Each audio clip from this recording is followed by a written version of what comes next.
नाम छोटा है लेकिन साउंड बहुत बड़ा। पुष्पा বক্স অফিসে রীতিমতো ঝড় তুলেছে আল্লু অর্জুনের পুষ্পা 2 সিনেমা। তবে এমন আকাশছোঁয়া সফলতায় মোটেও ভালো নেই এই দক্ষিণী সুপারস্টার। পদপিষ্ট হয়ে নারী ভক্তের নিহত হওয়ার ঘটনায় আইনি ঝামেলায় পড়েছেন তিনি। গ্রেপ্তারও হয়েছিলেন।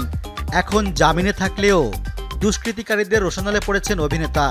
তার হায়দরাবাদের জুবিলি হিলসের বাংলোয় ভাঙচুর করেছে তারা।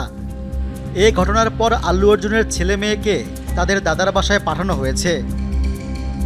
সামাজিক মাধ্যমে ছড়িয়ে পড়েছে আল্লু অর্জুনের বাড়িতে হামলার ভিডিও।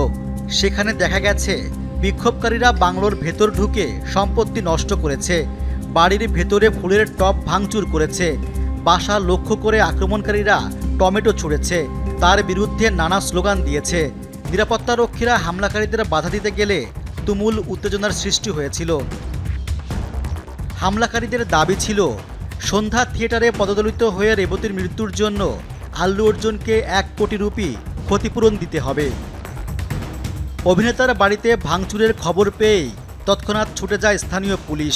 জানা গেছে ওসমানিয়া বিশ্ববিদ্যালয় প্যানেলের সদস্যরাই এই হামলা চালিয়েছে।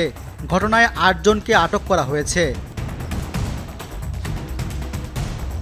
পুলিশ জানিয়েছে হামলার সময় আল্লু অর্জুন বাসায় ছিলেন না। এছাড়া আটককৃত 8 জনের মধ্যে 6 জনের নামে মামলা দায়ের করা হয়েছে। এদিকে এই ঘটনা প্রকাশ্যে আসার মাত্র 1 ঘন্টা আগে আল্লু অর্জুন সামাজিক মাধ্যমে ভক্তদের দায়িত্ববান হওয়ার পরামর্শ দিয়েছিলেন। এর আগে আল্লু অর্জুনের বিরুদ্ধে মারাত্মক অভিযোগ আনেন অল ইন্ডিয়া মজলিস-এ ইত্তেহাদুল মুসলিমিন দলের বিধায়ক আকবর উদ্দিন ওয়াইসি। তার দাবি, পদপিষ্ট নারীর মৃত্যুর খবরে নাকি হেসে উঠে আল্লু বলেছিলেন এবার সিনেমা হিট। এরপর পরিস্থিতি ঘোলাটে হয়।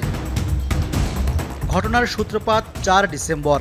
হায়দরাবাদের একটি প্রেক্ষাগৃহে পুষ্পা 2-র প্রিমিয়ারে গিয়েছিলেন আল্লু অর্জুন।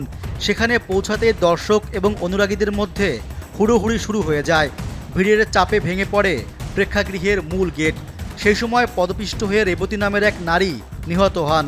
ওই সময় সঙ্গে থাকা তার সন্তান শ্রীতেজ এখনও চিকিৎসাধীন।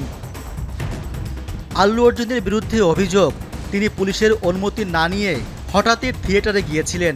এ কারণে চরম বিশৃঙ্খলার সৃষ্টি হয়েছিল।